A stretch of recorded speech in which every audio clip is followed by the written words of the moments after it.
السلام عليكم ورحمة الله وبركاته.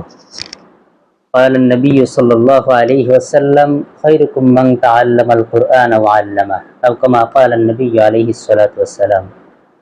সম্মানিত দর্শক মণ্ডলী, কাছে দূরে দেশে প্রবাসে যে যেখান থেকে দেখছেন সকলকে জানাচ্ছি সালাম ও মুবারকবাদ।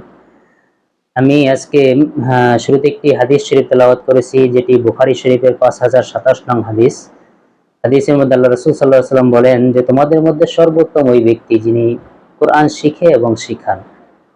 তো আজকে এই হাদিসের উপর ভিত্তি করে একটি বাস্তব উদাহরণ আপনাদের সামনে পেশ করতে যাচ্ছি, যে কোরআনের সোহবতে থাকলে মানুষের মর্যাদা আল্লাহ পাক রব্বুল আলামিন কিভাবে বৃদ্ধি করে দেন। একটা বাস্তব উদাহরণ হচ্ছে, দেখুন আমার সামনে একটি কোরআন, এই কোরআনের একটি গিলাফ দ্বারা আমরা ঢেকে রাখি। গিলাফটা হচ্ছে কাপড়ের একটা গিলাফ দিয়ে আমরা ঢেকে রাখি।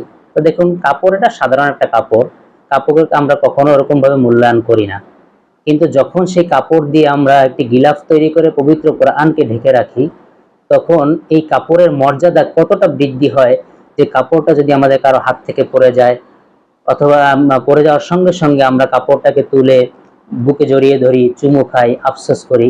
অনুরূপভাবে কাঠ, যে কাঠ দ্বারা রেহাল তৈরি করা হয়, এই কাঠটা যখন সাধারণ কাঠ থাকে তখন আমরা ওরকম মূল্যায়ন করি না। রাস্তাঘাটে কত জায়গায় কাঠ পড়ে থাকে, আমরা ওরকম মূল্যায়ন করি না। কিন্তু যখন এই কাঠ দিয়ে একটি রেহাল তৈরি করা হয় পবিত্র কোরআন রাখার জন্য, তখন এই কাঠের মর্যাদা কতটা বৃদ্ধি হয় যে কাঠটা, এই রেহালটা যদি হাত থেকে পড়ে যায়, আমরা অনুরূপভাবে তুলে ওটাকে বুকে জড়িয়ে ধরি, আফসোস করি, চুমু খাই।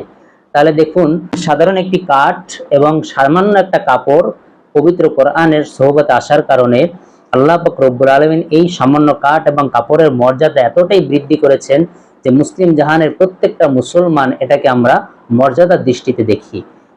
তাহলে চিন্তা করুন যে আমি আপনি যদি এই কোরআনের সোহবতে আসি, কোরআন শিখি, আমার সন্তান আপনার সন্তানদেরকে যদি কোরআনের শিক্ষায় শিক্ষিত করি, তাহলে আল্লাহ পাক রব্বুল আলামিন আমাদের মর্যাদা যে বৃদ্ধি করবেন এটা বলার কোনো অবকাশ রাখে না।